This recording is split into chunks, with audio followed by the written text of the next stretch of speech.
Praise God. Magandang umaga po sa ating lahat. Muli po ay nagpupuri po tayo sa ating Diyos na mabuti at tapat, na siyang patuloy na nagbibigay ng pagkakataon na tayo po ay mabuhay sa ibabaw ng mundong ito, pang maganap at magagawa po natin ang kalooban ng Panginoon. Isang mabuting bagay na muli sa umagang ito tayo ay nagising, at mabuting bagay na muli po'y makapag-aral ng salita ng Diyos at makapanalangin. Bagamat magkakalayo po tayo ng lugar, tayo po ay magkakalapit dahil sa Panginoon. Muli po, bago po ang salita ng Diyos, tayo po'y sumamba sa ating Panginoon. Marapat dapat po ang Panginoon na siya po ay ating luwalhatiin, bigyan ng karangalan, pagsamba at pasasalamat. Lumapit po tayo sa Panginoon, awitin natin, Panginoon, sa inyo'y lumalapit. Purihin ang Panginoon. Hallelujah. Panginoon, sa inyo'y lumalapit, hinahangad ang pagkalinga nyo. Walang ibang nais kundi ang makilala ka, naway dinggin sa mo nitong puso. Panginoon, Panginoon, sa inyo'y lumalapit, hinahangad ang pagkalinga nyo. Walang ibang nais kundi ang makilala ka, naway dinggin sa mo nitong puso. Pagkat sa'yo ang buhay ko,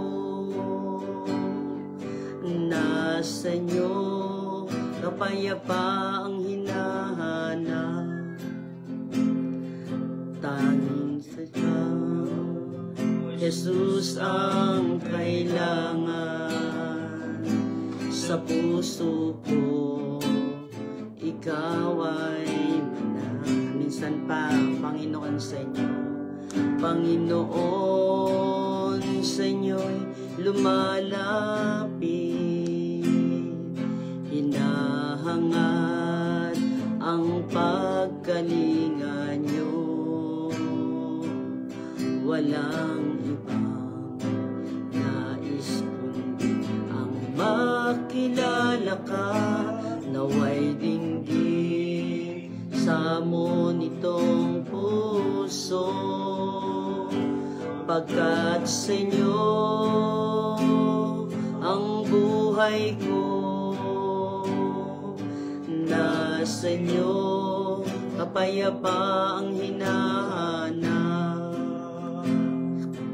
Tanging kayo, Jesus ang kailangan sa puso ko, ikaw ay manahan. Pagkat sa inyo ang buhay ko, nasa inyo kapayapaang hinahanap. Tanging kayo, Jesus ang kailangan sa puso ko, kayo ay manahan. Sa puso ko, kayo ay manahan. Sa puso ko, kayo ay manahan.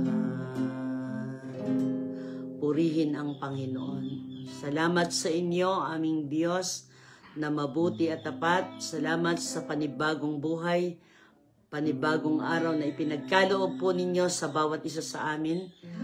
Alam po namin na kami po ay inyong pinagindapat. Dahil sa inyong biyaya, kami po ay inyong naging mga anak. Salamat po sa isang napakalaking pribileyo, Panginoon, na kami makasalo sa inyong mga salita, magkasama-sama upang makapanalangin at dumulog sa inyo, sapagkat wala po kaming ibang maaasahan at matatakbuhan, lalo tigit sa panahon po ng kabagabagan, Panginoon, at mga hirap ng buhay. Alam po namin kayo ang Diyos na malalapitan, maaasahan, at nasa inyo po ang kapayapaan. Salamat po ngayong umaga. Ang inyong banal na Espiritu ay sumagana po sa bawat isa sa amin, bagamat magkakalayo. Pinaglalapit po ninyo kami, Panginoon, sapagkat iisa ang Diyos na aming nilalapitan, Diyos na makapangyarihan sa lahat. Purihin kayo, aming Ama. Ito po ang aming panalangin sa pangalan ng Panginoong Jesus. Amen at amen. Salamat po sa Diyos. Ako po si Pastora Marivic Cruzado mula po sa Doropay, Tigwi, Marinduque, under supervision po ng ating pong District Supervisor, Ma'am Baby Quijada, Ma'am Baby Masaredo Quijada. Salamat po sa Diyos. Ang Diyos po ay napakabuti at siya po ay lagi nating maaasahan sa lahat ng pagkakataon. Sa lahat ng sitwasyon, ang Diyos po ay laging nakalaan upang tayo po ay pakinggan. At tayo po'y darako sa pag-aaral ng salita ng Diyos at babasa po tayo sa salita ng Panginoon sa banal na aklat mula po sa aklat ng Santiago, Kapitulo 4, ang talata po ay 8 hanggang 10. James chapter 4, verse 8 hanggang 10. Ang sabi po dito, lumapit kayo sa Diyos at lalapit siya sa inyo. Hugasan ninyo ang inyong mga kamay, kayong mga makasalanan. Linisin ninyo ang inyong puso, kayong pabago-bago ang isip. 9. Maghinagpis kayo, umiyak at tumangis, palitan ninyo ng pagluha ang inyong tawanan, at ng kalungkutan ang inyong kagalakan. Magpakababa kayo sa harapan ng Panginoon, at itataas niya kayo. Salamat po sa Panginoon. Tatalakayin po natin at pinamagatan ko po itong lumapit ka sa Diyos at siya ay lalapit sa iyo. Isang salita po ang ating kukunin, yung salita pong lumapit kayo sa Diyos. At ito po ay pangungusap ng may pag-aanyaya na ang salita ng Panginoon ay nagbibigay po sa atin ng isang magandang paanyaya na tayo po ay magkaroon ng masaganang paglapit sa ating Panginoon. Sapagkat sa panahon pong ito, hindi nalilingid sa ating kaalaman kapag po ang isang tao ay napapagitna o napapahantong po sa isang mahirap na sitwasyon, iba't iba ang kanyang ginagawang paraan, iba't iba ang kanyang naiisipan o nalalagay sa kanyang damdamin at puso at sa kanyang kaisipan kung ano ang dapat gawin. At may mga di mananampalataya o walang pagkakilala sa Panginoon na ang hantungan ng kanilang desisyon ay lumapit sa isang inaasahan niya na ang totoo ay hindi po lubusang maaasahan. Pero ang salita ng Panginoon ay nagbibigay anyaya po sa atin na tayo po ay lumapit sa ating Diyos. Siya na lumikha ng langit at ng lupa.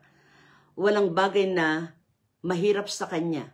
Wala siyang di mapangyayari sapagkat ang Panginoon ay nagawa niya ang lahat. Sa panahong mahirap, sa panahon po ng magandang pagkakataon, ang Diyos po ay lagi pong gumagawa ng mga bagay na kahanga-hanga. Kaya makuha po natin na lumapit sa Diyos. Ito po bang Diyos na ating lalapitan, katulad ng panghihikayat ng salita ng Diyos, ay totoong may kakayanan upang sa panahong tayo lumapit ay may magagawa sa buhay po natin. Sa aklat po ng Isaiah 59, 1 and 2, nakalagay po doon na ang ating Diyos na kinikilala ay hindi po nagtatakip ng tainga. Isa sa katangiang mabuti ng Panginoon, kapag siya'y nilalapitan natin, siya po ay nakikinig. Sa tao, pag tayo po ay lumapit, ilang beses po na tayo ay lalapit sa Kanya, At pag napapadalas ay talagang humahantong doon sa pagkasawa upang pakinggan kung anong sitwasyon mayroon po tayo. Kung ano po ang mga bagay na hihingi natin, ang tao po'y sumasawa sa mga request po ng kanyang kapwa. Pero ang Panginoon na nag-aanyaya na tayo lumapit sa Kanya, sa lahat ng pagkakataon ay naroong nakahandang makinig. Katulad ng nabanggit sa Isaiah 59 verse 1, na ang Panginoon hindi nagtatakip ng taingan upang dinggin po or pakinggan ang ating mga panalangin. Pangalawa, kung mayroong isang katangian ng Panginoon na ating maaasahan, kung bakit hindi nakakatakot lumapit sa Panginoon, sabi, hindi maigsi ang kanyang kamay. Hindi po siya tiklop ang kamay, hindi maigsi ang kamay, at hindi siya walang kakayanan upang gawin kung ano ang kanyang dapat gawin. Kundi ang sabi ng Panginoon, ang kanyang kamay ay hindi maigsi upang iabot sa atin yung mga ipinapanalangin po natin sa Diyos. Kaya panatag po ang ating isip sa isang bahagi pa lang po ng salita ng Panginoon upang mapanghawakan natin at hindi po tayo nag-aatubiling lumapit sa Diyos, sapagkat kapag lumapit po tayo sa Panginoon, hindi siya nagtatakip ng tainga. Hindi po siya ibinabaling ang kanyang mukha o ang kanyang bahagi ng ulo upang iwasan na pakinggan ang lahat ng ating hinaing sa Panginoon, kundi siya po ay laan makinig kung ano po yung ating binabanggit sa Kanya. Kaya salamat po sa Diyos, nakilala natin ang Panginoon na laging handa po na makinig sa ating mga panalangin. At totoo, at alam ko po, mga lingkod ng Panginoon, mga kapatid sa Diyos, na maraming pagkakataon na tayo lumapit sa Panginoon at hindi niya tayo binigo, sapagkat ang Diyos ay tapat po sa Kanyang pangako. Pero may mga problema po at isa ang unawain natin ayon din po sa salita ng Diyos pagdating sa Isaiah chapter 59 sa 2. Subalit ang inyong mga pagsalangsang ang nagiging dahilan kung bakit hindi po pinapakinggan at hindi po inaabot ng Panginoon kung ano po ang ating hinihingi. Isa po ang napakalaking problema ng tao. Walang problema sa Diyos, kaya niyang gawin. May kakayanan siyang pakinggan, may kakayanan siyang iabot. Pero isa ang malaking problema, yun po ay ang ating mga pagsalangsang.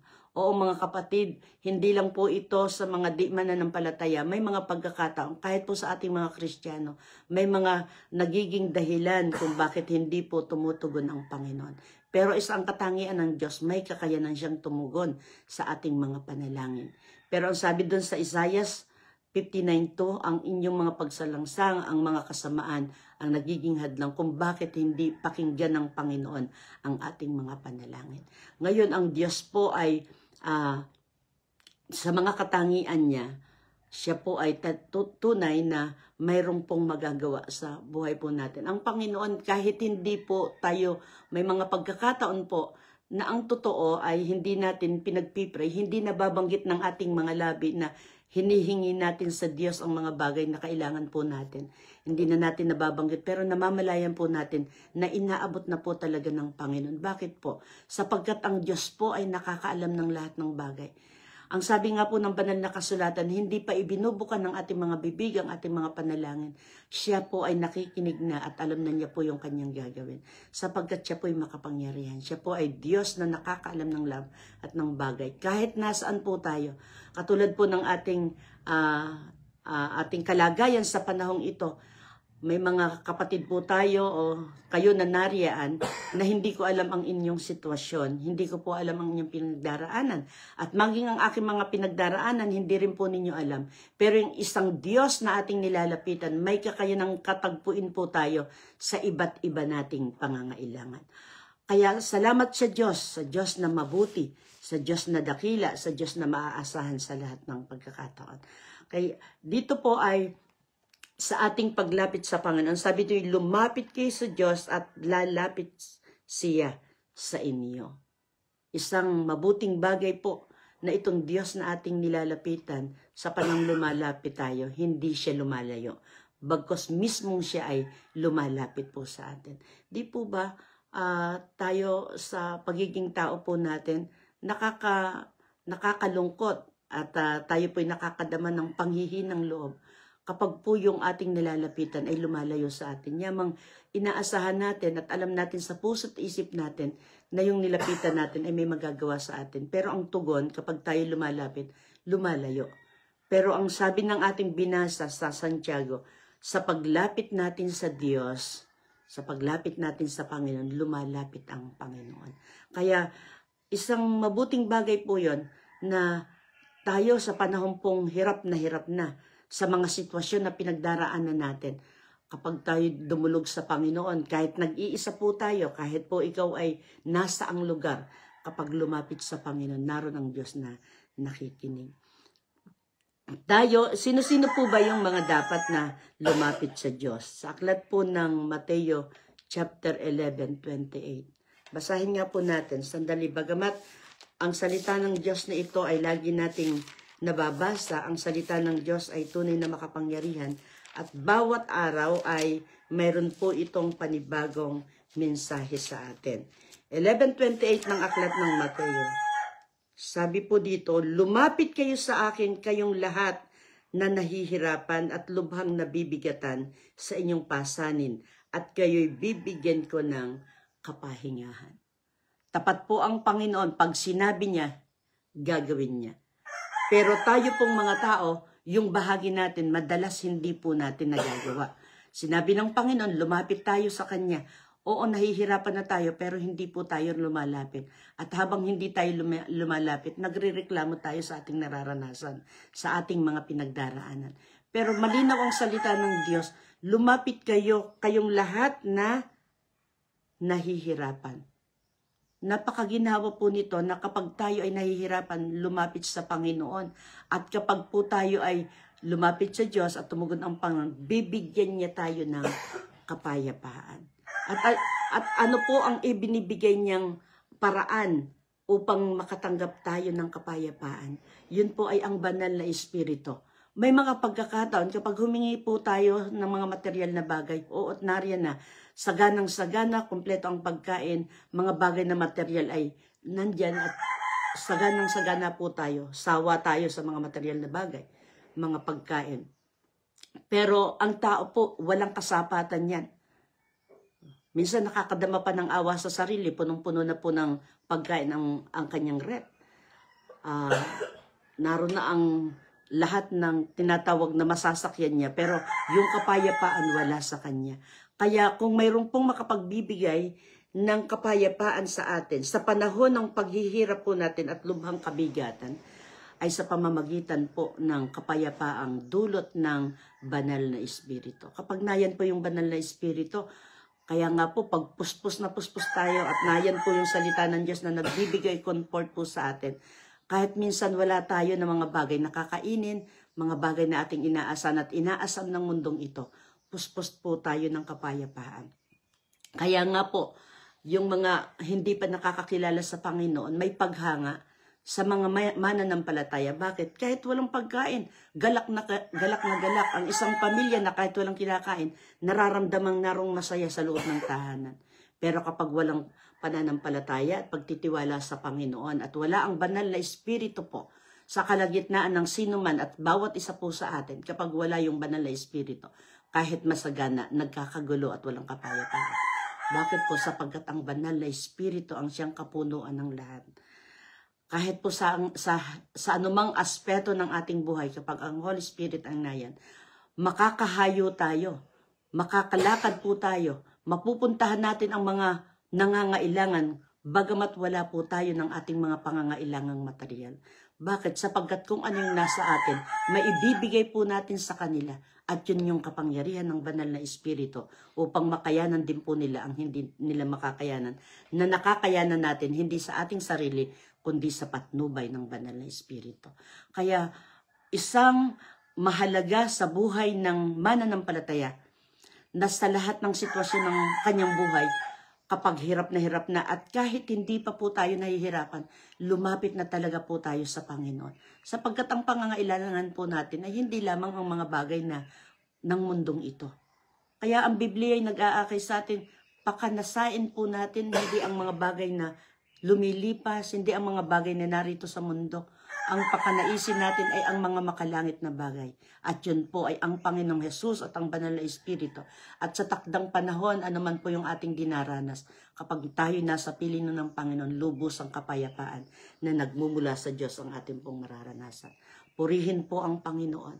Maraming mga pagkakataon po, nakakalungkot po at tayong mga Kristiyano, lalo't higit po tayong mga pastor. Pag tayo po ay nakakakita ng mga taong depressed, dumaraan sa depression, kawalan ng pag-asa, nawawala na sa kanyang sarili, at kahahantungan ay tapusin ang kanyang sarili at ang kanyang buhay sa paraang hindi nais ng Panginoon. Bakit po? Sapagkat ang nakita niya ay yung kakulangan ng mundo. Pero kapag naisip po natin na bagamat wala tayo ng bagay na ito, pero meron tayong uuwi ang langit na bayan, napapawi ang anumang kahirapang meron po tayo. Sa may pinapagdaan ng sakit at karamdaman, katulad ng tema po natin sa panahong ito, sa taong ito, ma-experience po natin talaga yung kapangyarihan ng Panginoon. Talaga pong nagpapagaling po ang Panginoon. Isang patotoo, nais ko po para sa may mga sakit, kung bakit kailangan lumapit tayo sa Panginoon, talagang maaasa ng Diyos. Meron po tayong isang kapatiran dito na kamakailan, nakaraang linggo lang po ay tumawag ng panalangin, di mananampalataya, sandaling lumayo sa Diyos at na-confess niya sa atin talaga direkta na ang sabi niya ay naipahiya niya ang Panginoon at nagawa niya ang mga bagay na hindi nakakalugod sa Panginoon. Kaya sinabihan siya ng doktor na nasa stage 3 na siya, may problema sa kanyang kidney at namagana ang kanyang buong katawan, hindi makalakad. At nung panahong yon, alas 10 po ng gabi ay pinuntahan po namin. Pero bago po mangyari yun, nakasamba na muna siya upang manumbalik sa Panginoon. Talagang umiiyak po siya, lalaki po. Pero sabi niya, Pastora, talagang hindi pwedeng basta-bastahin ang Diyos. Ang Diyos ay totoo, sabi niya.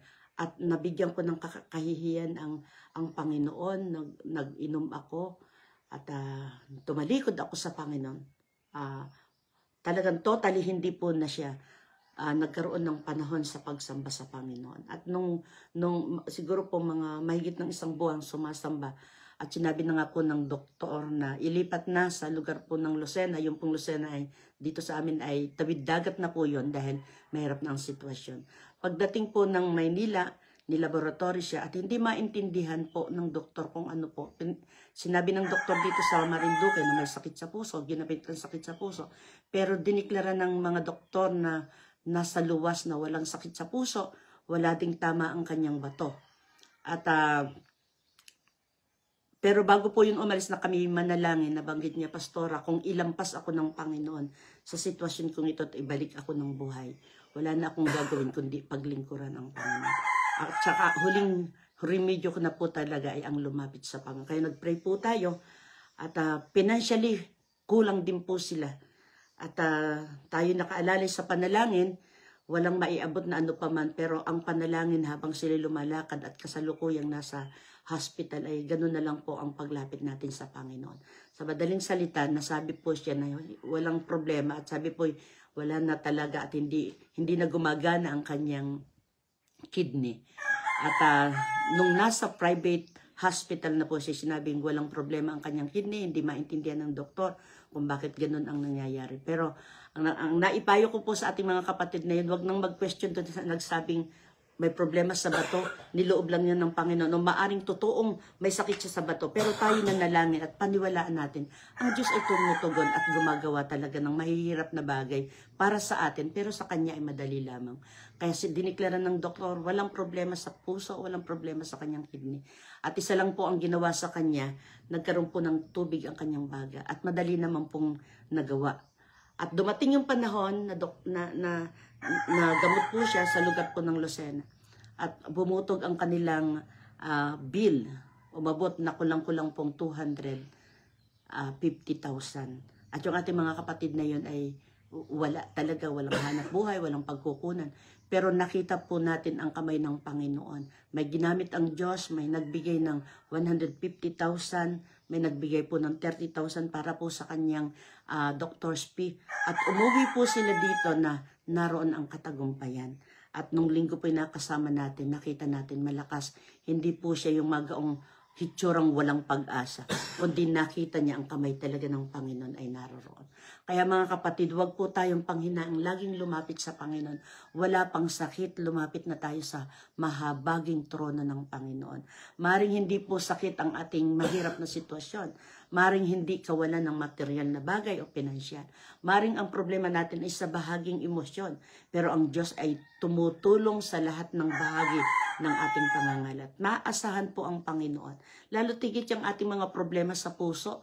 Yan po ay hindi yung literal na may sakit ka sa puso, yung sa emosyon po natin. Hindi kayang gamutin po yan ng doktor. Pero ang banal na Espiritu na tumutulong at nagbibigay ng kapayapaan. Kasi po, kapag ang Espiritu Santo ay nasa atin, bibigyan niya tayo ng kapayapaan. At yun ang gagamot sa ating mga puso upang makapamuhay tayong nagagalak, makapamuhay na may kapayapaan dahil sagana ang tulong ng banal na Espiritu. Kaya salamat po sa Diyos. Doon sa ating tekstong ginamit, ang sabi dito ay, hugasan ninyo ang inyong mga kamay, kayong mga makasalanan. Kung sinabi po sa Isaiah 59 verse 1 and 2 kanina, kung mayroong malaking hadlang, ay ang ating mga pagsalangsang at mga ginagawang kasalanan sa harapan ng Panginoon. Alisin po natin ang sabi ng Biblia, hugasan ninyo ang inyong mga kamay, kayong mga makasalanan. Linisin ninyo ang inyong mga puso, kayong mga pabago-bago ang isip. Di po ba sabi ng banal na kasulatan? Huwag umasa sa aklat ng Santiago pa rin. Huwag umasang tatanggap ang sinumang pabago-bago ang isip. Maniniwala sa Diyos ngayon, bukas ay hindi at parang nag-aalinlangan. Huwag magpabago-bago ang isip. Tutuhanin po nating paniwala ang paglapit natin sa Diyos, tiyak na may tugon. At kung ang tugon ng Panginoon ay hindi niya ibibigay, yun ang kanyang tamang sagot sa atin. Sapagkat alam niya kapag binigay niya yung ating hinihingi na hindi naman dapat, ikapapahamak pa rin po natin. Kaya ang payo ng Biblia, hugasan natin ang ating mga kamay. Yung gawa ng ating mga physical na pangangatawan, kung ano man yung bahagi ng katawan natin na nagagamit sa pagkakasala, sa paggawa ng kasalanan, sa isip man yan, sa kamay, sa pinupuntahan po ng ating mga paa, sa ating pong nararamdaman, ang sabi ng banal na kasulatan, hugasan po natin. At alam po natin yung paghuhugas na yun ay ang paglilinis na mula pa rin po sa Panginoon, paghingi ng tawad sa Diyos. Ang paghingi po ng pagpapatawad sa Panginoon, kung po tayo na backslide, kung tayo po ay tumalikod dating mananampalataya, sa bawat nakikinig, kung ngayon ka lang nakapakinig, kung dating Kristiyano ka at sinubukan mong talikuran ng Panginoon, sa halip na ikay lumapit sa Diyos, ito na yung pagkakataon, lumapit po talaga tayo sa Panginoon. Hindi siya magpapabaya sa atin. Siya po'y laging tutulong. Kapag tayo lumapit, ang sabi ng binabasa natin, lalapit siya sa atin. Larawan at pagpapaliwanag ng salita ng Diyos na hindi po tayo iiwanan ng Panginoon. Sa panahong pag-upo po natin, hindi lang siya basta titingnan ka, ibabaling at pag hindi niya gusto ay iiwanan ka na lang na narot, iiyak-iyak ka. Kundi ang sabi ng Panginoon, kapag lumapit ka, lalapit din ang Panginoon po sa atin. Kaya ang sabi dito, linisin niyo ang inyong mga puso, kayong pabago-bago ang isip. Nawa po mga kapatid, wag natin pag-alinlanganan ang nais ng Panginoon na iparana sa atin. Minsan tayo po ay nagdadalawang isip, totoo kayang ako'y matutugunan ng Panginoon? Totoo kayang may magagawa siya din sa problemang ere? Huwag po tayong mag-alinlangan. Huwag magpabago-bagong isip. Sapagkat ang mga pangako ng Diyos, tutuparin po niya ito. Sabi nga sa ilang bahagi ng salita ng Diyos, bawat araw, binabantayan niya ang kanyang mga sinabi, kanyang mga pangako upang tuparin niya po sa atin bawat araw. At anuman po yung pangako niya na ating pinanghahawakan, ating pong pinaniniwalaan, yun po ay tutuparin at bibigyan po ng katugunan ng ating Diyos na pinaglilingkuran. Sabi dito, tayo po, kung mayroon pong mga dapat na siya ng paraan, gumagawa na siya ng sariling hakbang niya sa kanyang sarili. Kasi ayaw niyang maalis yung kung ano yung galak na nasa kanya. Ang gusto niya ay kung ano agad yung tugon. Pero sa ating paghihintay sa Panginoon, sa kanyang tugon, meron po muna tayong mga pagluha. Meron po muna tayong kalungkutan na mararamdaman. Kaya sinasabi ng banal na kasulatan, maghinagpis kayo, umiyak at tumangis, palitan ninyo ng pagluha ang inyong tawanan. Ibig po sabihin ay, sa panahon po ng pag-iintay natin sa Panginoon, may panahong parang hindi na tayo masaya habang nag-iintay. Kaya gumagawa na tayo ng paraan at sarili nating paraan para huwag tayong dumaan doon sa pagkalungkot o kapighatian. Pero yun po ay bahagi ng buhay natin, mga kapatid. Yamang totoo din po naman ang salita ng Panginoon, Romans chapter 8:18, sa ating mga tiisin, yung ating mga pinagdaraanan, hindi pwedeng ikumpara sa kalwalhati ang malalasap natin pagdating ng panahon na makita natin at makasama na natin ang Panginoon ng mukhaan. Kaya kung mayroon mang pagtitiis, may kapighatian, kung may pagluha, paltan muna natin ng pagluha at paghibik yung ating mga tawanan. Hindi puro saya. At kung mayroong tayong nararanasang pag-iyak at paghibik, hindi yan nagtatagal. Yun ay mga tiisin na dapat lamang po nating daanan. At hindi pwedeng ikumpara doon sa kalwalhati ang mararanasan natin pagdating ng tamang panahon. Tandaan po natin, sa paglapit natin sa Diyos ay meron po tayong higit na tagapamagitan. Yun po ay ang Panginoon. At habang ating iniintay at hinihintay ang tugon ng Panginoon, sasagana ang kaaliwan ng banal na Espiritu. Kaya po kapag wala yung bunga ng Espiritu sa atin, mga kapatid, yung katyagaan, yung pagtitiis, ay hindi nga po tayo tatagal. Pero kapag naran yung tulong at patnubay ng banal na Espiritu, ang bunga ng Espiritu ay sasagana po sa atin. Anumang panahon ibigay ng Panginoon yung ating pinapanalangin, mananatili pa rin po tayong nasa Panginoon. Kapag hindi po ganun ang ating prinsipyo, pag sumawa tayo at hindi pinairal at hindi po natin nilasap ang bunga ng Espiritu, ang pag-iintay, katyagaan, ay aalis nga po tayo doon sa pag-intay natin hanggang sa hindi natin magawa ang kalooban ng Panginoon. Pero sapat po ang biyaya ng Diyos, mga kapatid. Ang Diyos natin ay pag nilapitan natin, higit na siya'y lalapit sa bawat isa po sa atin. Pagpalain po tayong lahat ng Panginoon, saan mang lugar po tayo naroroon. Lagi nating nasasabi, tunay na mabuti ang Panginoon. Makapangyarihan ang ating pinaglilingkuran. Hindi siya lang iiwan. Tayo po ang umaalis. Madalas ang tao po ang lumalayo sa Diyos. Pero ang Panginoon, sa bawat panahon ng buhay po natin, talagang ang Diyos po'y lumalapit sa atin. Pahalagan po natin ang paanyayang ito, na sa lahat po ng pagkakataon, sa Diyos po tayo lumapit. Purihin ang Panginoon. Tayo po ay manalangin. Salamat sa inyo, aming Diyos na mabuti at tapat. Salamat po sa isang napakahalagang paanyaya sa pamamagitan ng inyong salita, na lagi po kaming lumapit sa inyo. At sa aming paglapit sa inyo, higit kayong lumalapit po sa amin. Kaya't masasabi namin sa bawat paglapit po namin, is ang tiyak, sasama po kayo sa amin. Salamat po aming Ama. Kung mayroon po kayong hindi sasamahan sa amin, Panginoon, na yung mga bagay na hindi kalugod-lugod, yung lugar na hindi po namin dapat puntahan, na hindi nyo nais puntahan. Kaya tulungan po ninyo kaming lahat, na ang mapuntahan lamang po naming mga lugar ay kung saan yung nais po ninyo, upang maranasan namin ang inyong masaganang pagsama. Sa mga kapatid na kasama po namin sa pag-aaral ngayong umaga, ano man ang pinagdaraanan, maging tugon at response nila, Panginoon, ay ang lubusang paglapit sa mabiyayang trono po ninyo. Aming Diyos, sa mga may sakit, sa may mga problema, sa may mga pasanin, sa may mga bagay na hindi po nila mapag-unawa, matulungan ng banal na Espiritu at sumagana ang lubos na pagtulong at ang kapayapaang dulot ng kapangyarihan ng banal na Espiritu ay maranasan po namin sa lahat ng pagkakataon. Diyos, kayo napakabuti at tapat. Pagpalain po ninyo ang inyong salita at ikintal sa aming mga puso, mahalaga sa bawat oras, sa bawat panahon ng aming buhay, ang lubusang paglapit po ng bawat isa sa inyong harapan, Panginoon. Wala kaming magagawa kahit po kami may hawak na anumang salapi at anumang kayamanan. Kapag wala ang kapayapaang nagmumula po sa inyo, walang magandang dulot ang anumang kayamanan. Pero kapag kami, Panginoon, wala nang anuman, pero ang kapayapaan ay nasa amin, dulot ng kapangyarihan ng banal na Espiritu, makakayanan po namin ang lahat. Lord, salamat po. Pagpalain po ninyo kami, makapaglingkod po kami, saan man po ninyo kami dalhin at ilagay, magawa po namin ang inyong dakilang kalooban. Bless po ninyo ang bawat isa. Pagpalain po ninyo ang buong araw ng aming paggawa at samahan po ninyo kami mapaluguran. At ang magawa lamang po namin, Panginoon, ay ang inyong kalooban. Pagsamba, papuri, pagdakila ay tanging sa inyo lamang, aming Ama. Ito po ang aming panalangin sa pangalan ni Jesus at patnubay ng banal na Espiritu. Ang lahat ay magsabi ng Amen at Amen. Salamat po sa Diyos. Pagpalain po tayo ng Panginoon, sumagana ang biyaya.